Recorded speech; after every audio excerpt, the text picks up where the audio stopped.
Энемдин кайнем төркүндөрү да анан ошол буюрса мына клубникасын отургузуп атышат. Биздин полядан казып келип Альбион көчөт да, Альбиону. Ошол анан буюрса мына Руслан мырзанын алып келген удобренияларынан көрөлү деп атабыз. Буюрса поляга алып келип, ошонун анан жыйынтыкты буюрса көрөбүз. Ары бери мына жолдун жээгинде келип өзүңөр да текшерип карап турсаңыздар болот буюрса. Мына бул экөө ушул полянын ээлери.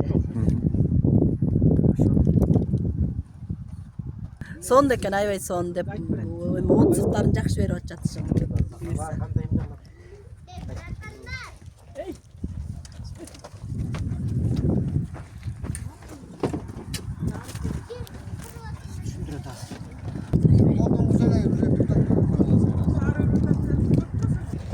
Буга деген жана бор деген элемент кошобуз. Анан муну баягы температура бергенде ушул жака жана бүт калий, кальций, магний деген элементтин баары чыгат.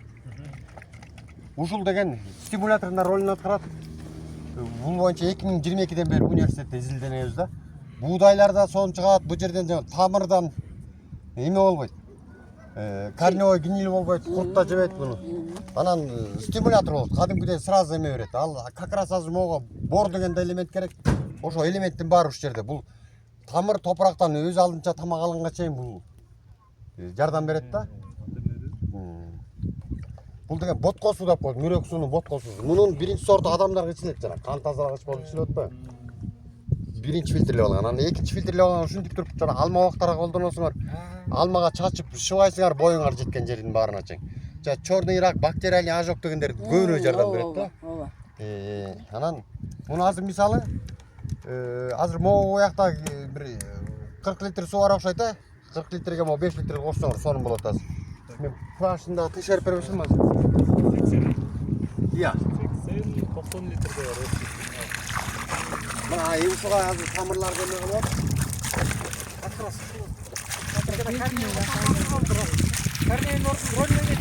андан экесе жакшы да корневин жөнөлүп ал ат эле болбосочу. Передоз жок да мунун вообще даже бокчан калыкка салсак да тойгуз албайбыз.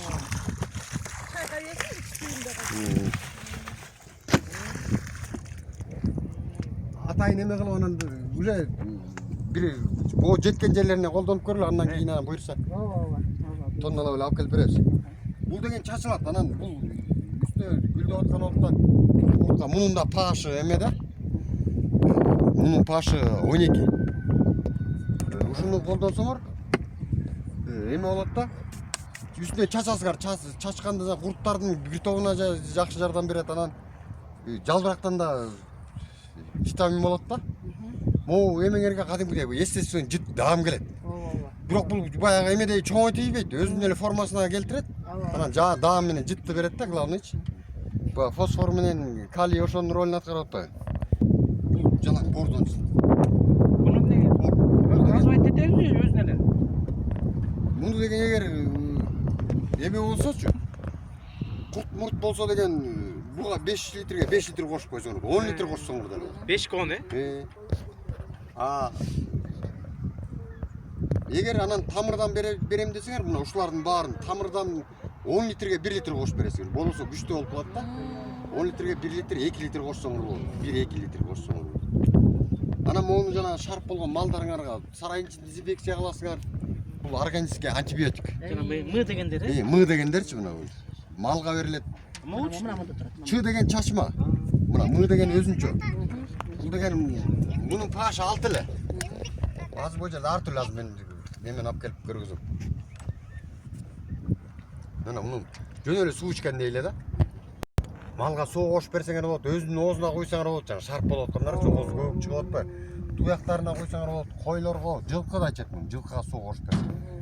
Эч кандай жана бооз болобу, эме болобу, зыяны жок.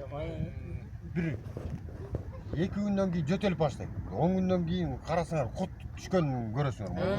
Кут түшөт. Жылда 1-2 жолу бериш керек. Муну мындай жайлоолорго алып чыкпай, ошо сарайдын ичинен ошол тазалаш керек да. Малдыкы буларчы. Жанагы шприц менен жообуз эмени куясыңар. 200 граммдан. Жана бутылка менен бутылка менен койсоңар да. Бодон балдарга 400 граммга чейин бересиңер. Койдон карып калат атпайбы? Ошону көзүнө чатсаңар 3 күндө эле жакшы болот. Жана чакалай болуп аткан жерге чатсаңар жүн чыгат кадимгидей чыгат чакалай жерге. Чакалай быйыл Тоокторго бергиле, мышыгыңарга бергиле, бүт баарына жабайт болчу. Адамдар ичкенчи адамдар. Адамдар ичкен алып келген жокмун азыр. Негизи ошолорду дагы. Азыр Ошол жана мисалы үчүн адамдардын ичинде курту бар болот атпайбы? Ошогочу балдарга мисалы үчүн ошол ичкендери бар да туурабы? ооба бар. Ошолордон да бир өткөндө мага эстеп коюшуңуз керек экен. Себеби балдарыбыздын баары эле аппарык болуп эле же семирбейт мисалычы. Ичинде курттар бар болот атпайбы туурабы, ошол жер. Ооба, ар бир адам ичкен тамагыбыздан болуп атат ошонун барчы. Азыр тамактарыбыз туура эмес болуп.